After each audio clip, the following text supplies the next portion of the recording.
राष्ट्रोन्नति के पथ पर नित्य प्रेरणा। एक दिन, एक पृष्ठ, एक विचार। श्री गुरुजी समग्र 12 खंडों का संक्षिप्त रूप।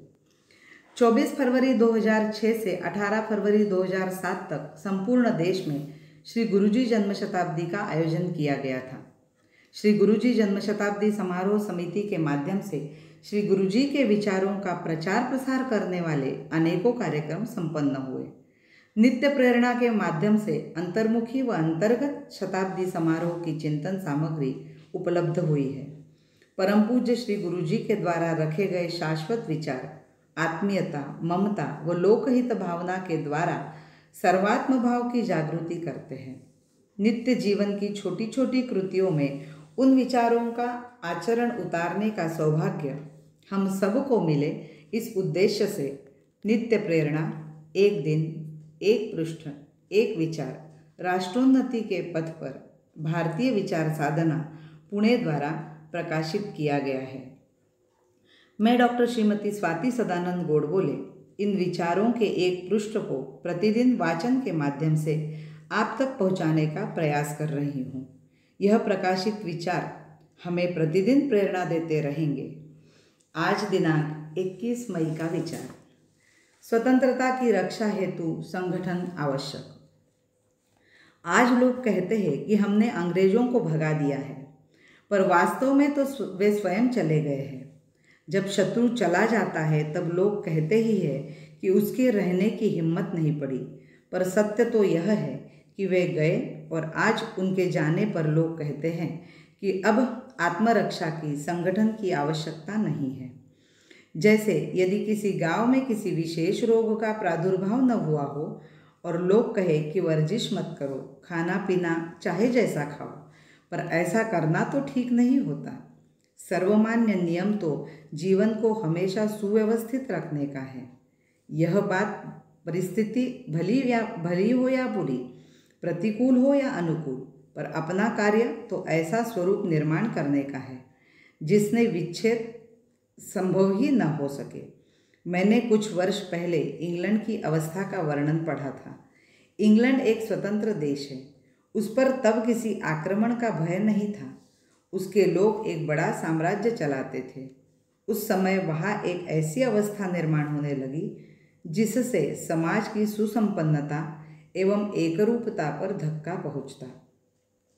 स्वतंत्रता, संपन्नता एवं ऐश आराम के समय कई बार समाज में विघटन आता है। उसके चिन्ह जब वहाँ देखे गए तो वहाँ के लोगों ने संगठन करने का प्रयत्न किया।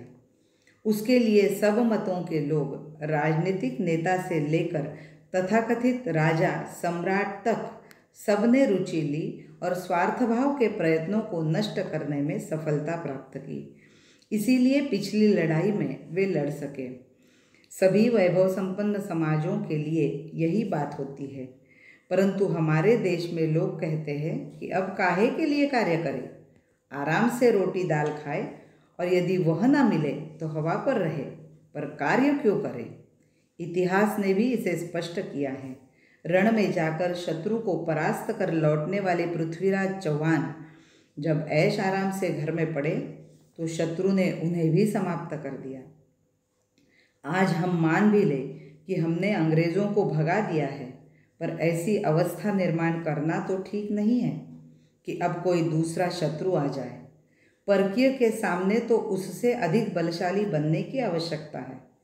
यह बात अवश्य हो सकती है कि वह आज आँख के सामने दिखलाई न देता हो, पर जिन्हें हमने स्वकीय समझने की भूल की है, जो राष्ट्र जीवन में चुपचाप घुसते हैं, उनकी वास्तविकता को न समझने की भूल करना भी अब उचित नहीं है।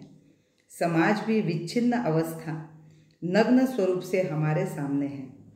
उन दिनों प्रांतीयता, भाषावाद और वर्गवाद के झगड़े नहीं थे।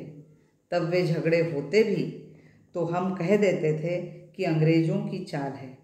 हमें दुर्बल बनाने का उनका यह प्रयास है, किंतु उनके चले जाने पर तो हिंदू समाज ने गत 1000 वर्षों से चलाने वाले भेदों को नष्ट करने के बजाय अपनी अकर्मण्यता के जीवन में बाह्य सत्ता के आवरण में ढके झगड़ों को नग्न रूप से उभारा है। एक प्रांत के लोग दूसरे प्रांत के लोगों को मारकर खून की नदी बहाने की बातें कर रहे हैं। क्या इन विभेदकारी प्रवृत्तियों का निर्मूलन कर विशुद्ध राष्ट्रीय जीवन प्राप्त कराने के लिए हिंदू समाज के संगठन की जरूरत नहीं है? हम भ्रम को समझे, यदि न समझ सके तो बड़ी भूल होगी। जगह जगाए मातृभूमि को, पुण्य भूमि को, जन्मभूमि को, अर्पित कर दे जीवन की तरुणाई को, पावन देव भूमि को। जय